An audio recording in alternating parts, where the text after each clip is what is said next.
right, everybody, to close us out this week, we've got another Rich Girl Roundup. As a reminder, we will take listener questions every month. I'll put a call for questions on Instagram, so follow Money with Katie on Instagram if you're not already, shameless plug, and we will pick one that feels interesting and widely applicable, and we'll answer it.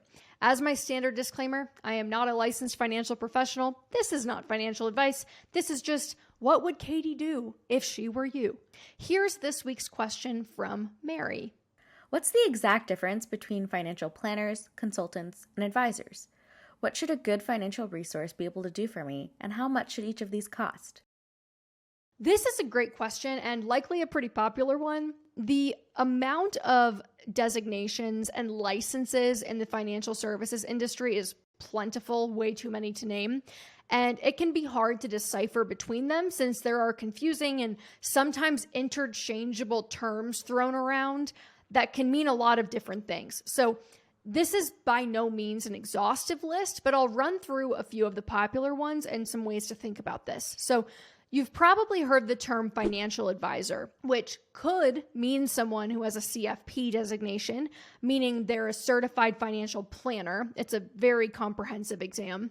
Or someone who primarily makes their income from selling high commission insurance products, meaning they're more of a broker-dealer.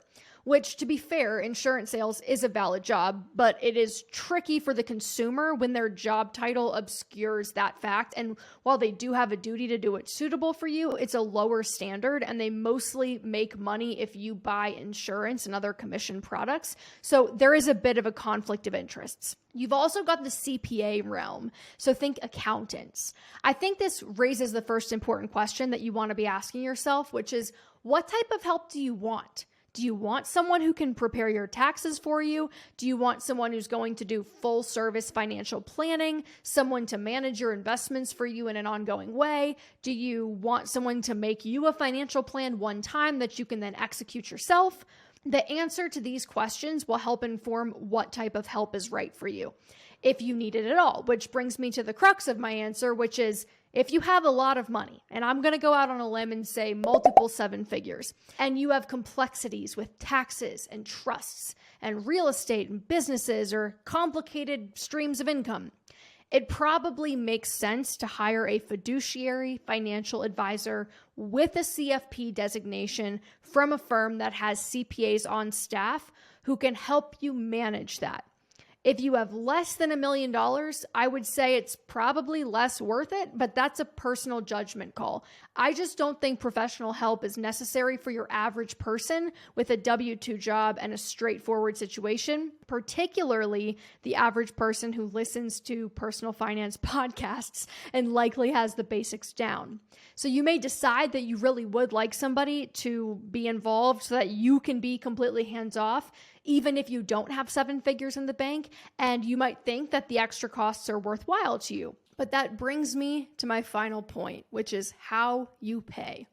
Ideally, you would pay via a fee-only model, wherein you are charged by the hour or by the plan, as opposed to an assets under management model, also known as AUM, where the firm or person responsible for your money is paid a seemingly small percentage of your net worth every single year, regardless of whether your assets are up or down. And it can be quite high, so it's good to ask if you are thinking of pursuing that route.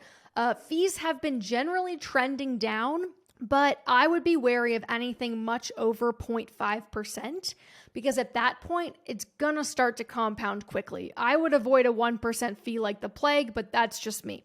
Simply because it is very difficult for someone to provide a commensurate amount of value for the amount you will be paying them over time as that 1% fee compounds.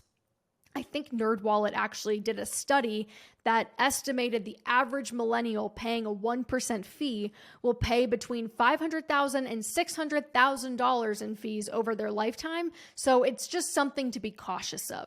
You can find a fee-only advisor with the NAPFA database if you're interested. It's the National Association of Personal Financial Advisors.